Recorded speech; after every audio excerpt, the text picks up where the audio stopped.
Hello. आज की class में हम लोग थ्योरी तो बहुत पढ़ लिए बायो का। आज कुछ प्रैक्टिकल के बारे में जानना चाहेंगे और कुछ 11 क्लास का एक चैप्टर है यंत्र एवं तकनीक, उसमें भी हमको इस चीज़ के बारे में जानना है जो आज हम लोग पढ़ने वाले हैं। ठीक है, क्योंकि बायोलॉजी का सबसे इम्पॉर्टेंट टर्म हो जाता है उसका प्रैक्टिकल प्रयोग। जैसे सपोज सेल के बारे में पढ़े तो सेल को देखना कि वहाँ पे साइटोप्लाज्म है या नहीं, न्यूक्लियस है या नहीं, या फिर सेल वाल है कि नहीं, ये सब कुछ देखना ज़रूरी हो जाता है। लेकिन समस्या ये है कि हम लोग उसको देख नहीं पाते हैं, क्योंकि माइक्रो ऑर्गेनिज्म और माइक्रोचिप्स को सिंपली हम लोग अपने नेकेड आई से देख नहीं सकते हैं। तो इसलिए हम लोग को कुछ चीज़ों की आवश्यकता पड़ती है और उसी से रिलेटेड एक टर्म है जिसके बारे में आज हम लोग पढ़ेंगे, और उस टॉपिक का नाम है, जैसा कि आप लोग गेस कर लिए होंगे, माइक्रोस्कोप। हिंदी में कहते हैं सूक्ष्मदर्शी। आज का हम लोग का टॉपिक यही है, माइक्रोस्कोप यानी कि सूक्ष्मदर्शी।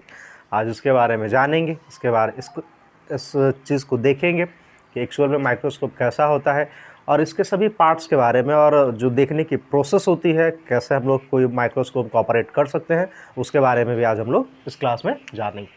तो सबसे पहले हम लोग एक टर्म को लेकर चलते हैं।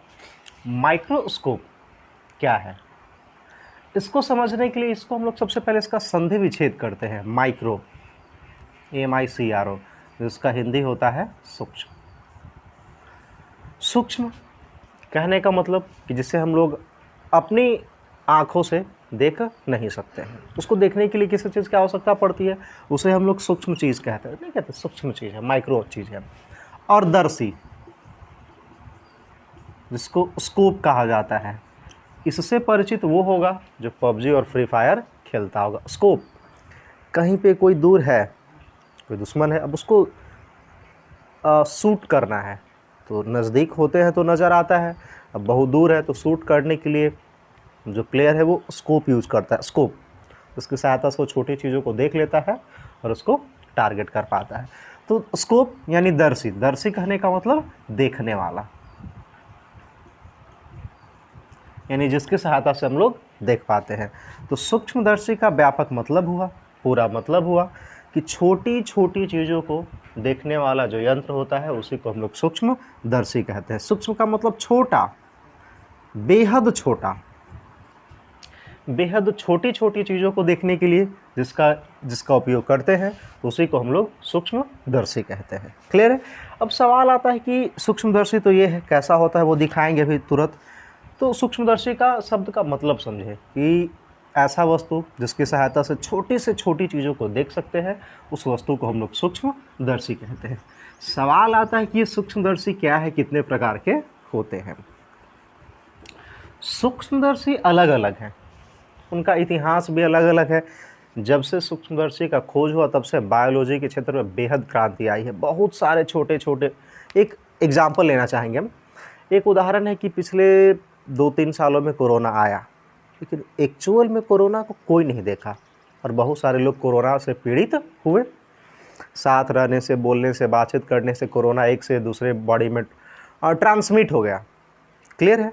लेकिन एक्चुअल में देखा, सपोज मुझे कोरोना है, मैं छींक दिया, तो सामने वाला पर्सन तो इन्फेक्टेड होगा ना, लेकिन उसको पता चलेगा कि कोरोना वायरस कैसे उसमें प्रवेश किया, नहीं। क्लियर है। तो और चूँकि देख तो नहीं पाए, जबकि अखबारों में, न्यूज़पेपर में, टेलीविज़न के माध्यम से हम लोग देखते हैं कि कोरोना वायरस का डायग्राम बना हुआ, गोल स्पिंडल लाइक स्ट्रक्चर। तो वो आखिर हुआ कैसे, तो ये संभव हुआ सूक्ष्मदर्शी की सहायता से। अब ये सूक्ष्मदर्शी कई प्रकार के होते हैं, जैसे सरल सूक्ष्मदर्शी, संयुक्त सूक्ष्मदर्शी, इसी में पढ़ना होगा। इलेक्ट्रॉन सूक्ष्मदर्शी, बहुत सारे प्रकार का सूक्ष्मदर्शी हैं। स्टूडेंट माइक्रोस्कोप है, मेडिकल माइक्रोस्कोप है, बहुत सारे सूक्ष्मदर्शी हैं। तो उनका विशेष डिटेल में न जाते हुए पहले जो हम लोग के पास सूक्ष्मदर्शी है उससे परिचित होते हैं। हाँ, एक ज़रूरी चीज़, सूक्ष्मदर्शी में काम करने के लिए हम लोग को बहुत सारी चीज़ों की आवश्यकता पड़ती है। बहुत सारी चीज़ों की आवश्यकता क्या पड़ती है, सपोज जैसे अगर आप लोग NCERT का बुक पढ़ते होंगे या कोशिका चैप्टर जब पढ़ रहे होंगे तो दिखाया जाता होगा कि जैसे रॉबर्ट हुक क्या किए थे कि प्याज की एक पतली झिल्ली को लिए थे और उसको माइक्रोस्कोप में देखे तो इस प्रकार का एक स्ट्रक्चर नज़र आया था।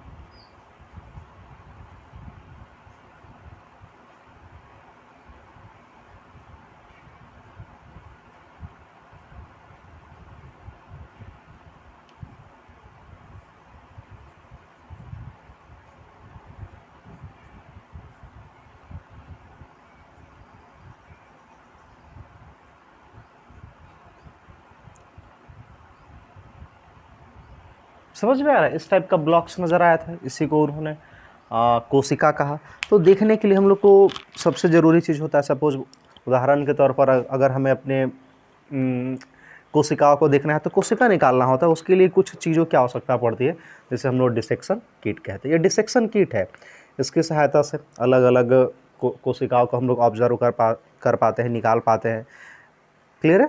ये डिसेक्शन किट, इसमें बहुत सारी चीज़ें हैं जिसकी सहायता से हम लोग कोशिका को एक स्लाइड पर रख पाते हैं, हर एक चीज़ों के बारे में दिखा रहे हैं, समझाते हैं। देखिए कोशिका, सॉरी माइक्रोस्कोप, ये जो आपके सामने फिगर नज़र आ रहा है, जो वस्तु नज़र आ रहा है, इसी को हम लोग माइक्रोस्कोप कहते हैं। और जनरली यही आसपास सभी इंस्टीट्यूट में लगभग हो पाता है। ये दो प्रकार का होता है, एक एसएम सीरीज और एक एमएम सीरीज।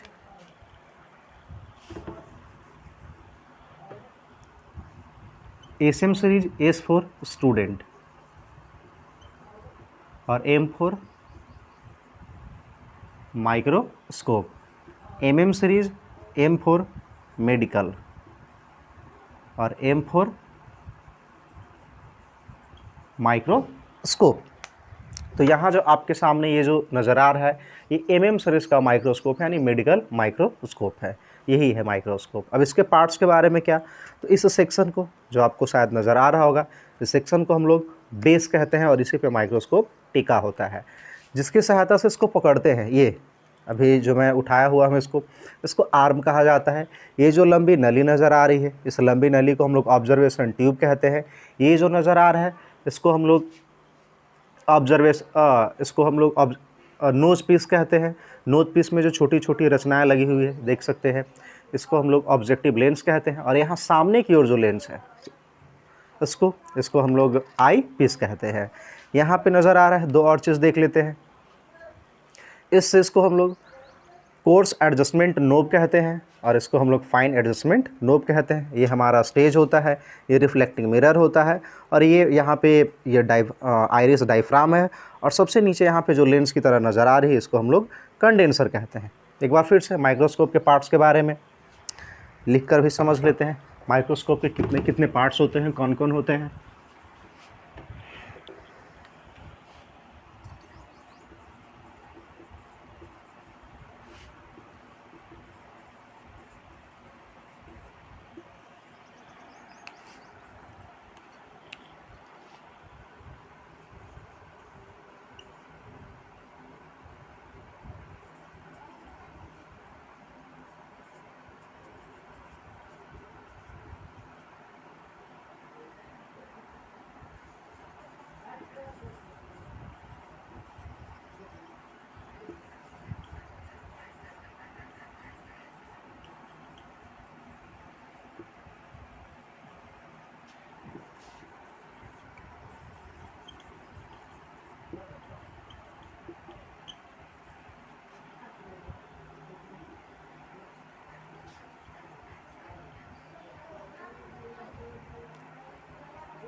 ये है माइक्रोस्कोप के parts: base, arm, eyepiece, objective lens,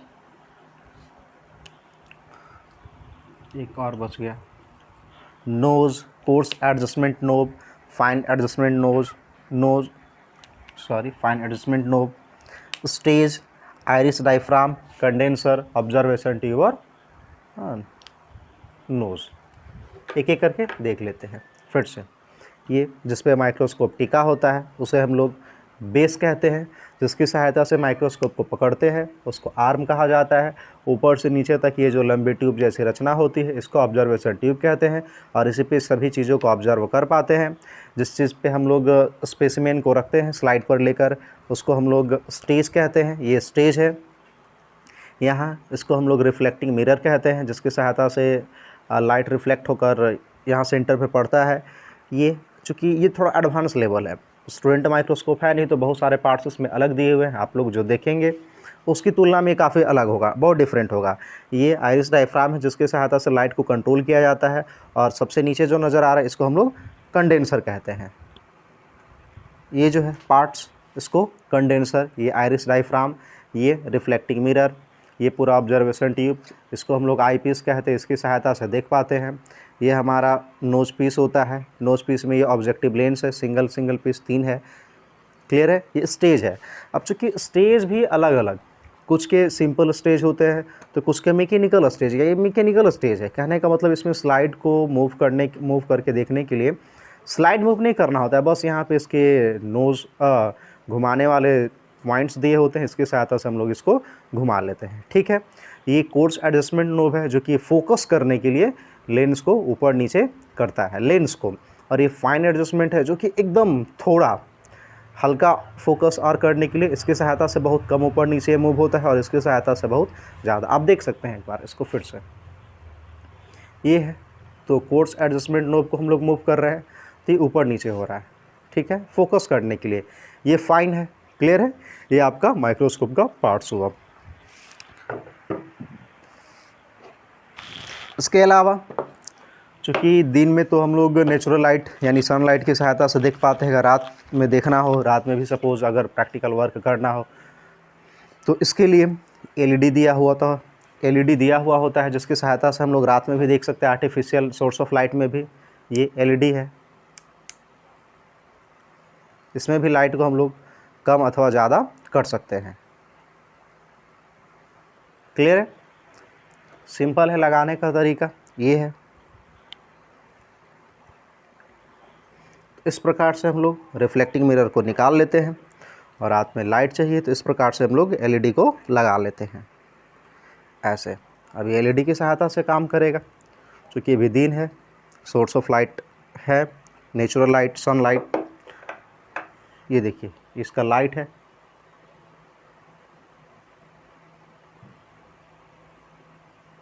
दिख रहा होगा। नेचुरल लाइट की सहायता से रिफ्लेक्टिंग मिरर को लगाना होता है। ठीक, ये देखें। इसके अलावा लेंस में आईपीस भी दिए होते हैं, दो पीस आईपीस होता है, और सब पे लिखा होता है ये 25x वाइड फील्ड है, और ये दूसरा आईपीस देख रहे हैं 10x है, इसकी क्षमता 10 गुना, इसकी क्षमता 25 गुना। अपने हिसाब से हम लोग डालकर इसको चेक करते हैं। क्लियर है। ये इसी के पार्ट्स है। हाँ, 100x। अब चूँकि ये थोड़ा सा ऑब्जेक्टिव लेंस में आते हैं तो ये अलग अलग पावर का होता है, एक 10x होता है, एक 45x होता है, और एक 100x होता है। तो 100x में देखने के लिए हम लोग को खास प्रकार के केमिकल की आवश्यकता होती है, जो कि ये है। इस केमिकल को लगाते हैं 100x पे, तब जाकर हम लोग को वो सही से नज़र आ पाता है। क्लियर है। अब देखने की क्रिया दरअसल होती कैसे है, कैसे किसी ऑब्जेक्ट को हम लोग देख पाएंगे। तो देखने की एकदम सिंपल सी क्रिया है। क्या? किसी भी स्पेसिमेन को हम लोग स्लाइड पे लेते हैं। तो स्लाइड क्या है? किसी भी चीज़ को अगर देखना होता है तो सबसे पहले उसको हर हाल में स्लाइड पर ही लेना होता है। अब स्लाइड क्या है उसको देख लेते हैं, उसको समझ लेते हैं। तो शीशे की, ट्रांसपेरेंट शीशे की बनी जो पतली परत होती है, पट्टी जैसी रचना, नज़र आ रहा होगा आप लोग को, इसी को हम लोग स्लाइड कहते हैं। क्लियर है। इस स्लाइड पे किसी ऑब्जेक्ट को हम लोग डालते हैं, उसका माइक्रो लेयर। कोई ऑब्जेक्ट कहने का ये मतलब नहीं कि अब हमको कोशिका देखना है तो इतना बड़ा मांस का लो थोड़ा रख देंगे, वो नहीं। ठीक है, एक छोटा सा माइक्रोस्कोप में देखने का सिंपल सा मतलब है, जितना छोटा हो सके, संभव हो सके उतना लेंगे, उतना ही बेहतर वो नज़र आएगा। इस स्लाइड पे किसी भी स्पेसिमेन को हम लोग लेते हैं, और लेने के बाद इसको ढका जाता है ताकि वो सही से रहे। और ढकने के लिए हम लोग कवर स्लिप का यूज़ करते हैं। और कवर स्लिप शीशे की बनी एक पतली परत होती है, पट्टी जैसी रचना होती है, जो छोटी और पतली और हल्की होती है। देखिए ये जो शीशे की नज़र आ रही है, इसको हम लोग कवर्ड स्लिप कहते हैं, और ये जो बड़ा वाला शीशा है इसको हम लोग स्लाइड कहते हैं। किसी स्पेसिमेन को स्लाइड पर ही लिया जाता है, रखा जाता है और इसके बाद इसको कवर्ड स्लिप से ढक दिया जाता है इस प्रकार से। और ढकने के बाद देखने की क्या क्रिया है, तो ढक देने के बाद कहने का मतलब ये कंप्लीट हमारा स्लाइड हो गया। अब चूँकि अगर आपको स्लाइड बनाना नहीं आता है तो आप मार्केट से रेडीमेड स्लाइड भी ले सकते हैं। जैसे ये देखिए, ये स्लाइड बॉक्स है, इसमें ढेर सारे स्लाइड्स आपको नज़र आएंगे जो कि प्रिपेयर्ड है। क्लियर है, 50 स्लाइड्स हैं। और क्या होता है कैसा वो दिखा रहा है आपको। ये देखिए, स्केलेटन मसल का ये एक प्रिपेयर्ड स्लाइड है, यानी बना हुआ है। इसमें जो आपको कलरफुल डॉट स्ट्रक्चर नज़र आ रहा होगा वही एक छोटा सा पार्ट्स लिया गया है जिसमें कि स्केलेटल का मसल है। क्लियर है, इस प्रकार से स्लाइड आपको बना लेना होता है। और बनाने के बाद सबसे पहले क्रियाविधि कैसे है लेंस में, तो आपको हर हाल में यहाँ देखना होगा कि जो डायफ्राम है वो खुला हुआ हो। एक चीज़ और बता दे रहे हैं कि बहुत सारे माइक्रोस्कोप, चूँकि आप लोग अगर देखिएगा आपके कोचिंग में स्कूल में होगा तो एसएम सीरीज होगा, स्टूडेंट माइक्रोस्कोप, उसमें आपको नोज पीस तो होगा लेकिन इसमें ऑब्जेक्टिव लेंस 2 ही होगा। यहाँ पे आपको ऑब्जेक्टिव लेंस 3 नज़र आ रहा होगा। स्टेज होगा तो मैकेनिकल स्टेज नहीं होगा, सिंपल स्टेज होगा। ये सारा चीज़ आपको नज़र नहीं आएगा। क्लियर है, तो उससे टेंशन नहीं लेना है, काम बराबर होता है। आइरिस डायफ्राम भी नज़र नहीं आएगा, आइरिस डायफ्राम भी उसमें नहीं होगा क्योंकि ये एमएम सीरीज़ का है, यानी मेडिकल माइक्रोस्कोप। ज़्यादा कुछ खास संरचनाएँ नहीं होती है। क्लियर है, तो देखने की क्रियाविधि क्या है, तो सबसे पहले हम लोग आइरिस डायफ्राम को देख लेंगे कि ओपन है। ओपन होने के बाद इस मिरर को हम लोग सेट करेंगे, मिरर को सेट करेंगे ऐसे देखते हुए ताकि लाइट यहाँ पे सही तरीके से आ जाए। जब लाइट यहाँ नज़र आना शुरू हो जाएगा आईपीस से देखने पर, तब ये जो कलर्ड स्ट्रक्चर है, डॉट स्ट्रक्चर, इसको सेंटर पे रखेंगे, यानी कंडेंसर के ठीक ऊपर रखने के बाद फिर हम लोग फोकस मिलाएंगे। ठीक है, फोकस मिला लेने के बाद आराम से जब देखेंगे तो हम लोग को नज़र आ जाएगा। और यही है माइक्रोस्कोप के साथ देखने की क्रियाविधि। फिर से समझिए एक बार लास्ट, इसको बेस जिसकी सहायता से पकड़े हुए होते हैं माइक्रोस्कोप को, arm, observation tube, eyepiece, nose, objective, lens, coarse adjustment, fine adjustment, stage, reflecting mirror, condenser, iris diaphragm, mechanical stage. Clear है, देखने की क्रियाविधि क्या है, तो सबसे पहले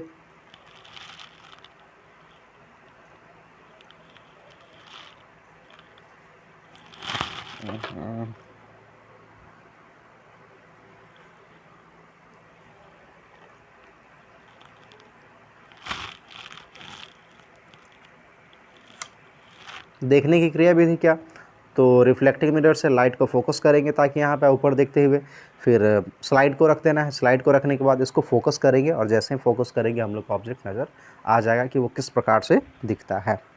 यही था आपका माइक्रोस्कोप का परिचय। क्लियर है, विस्तारपूर्वक फिर कभी।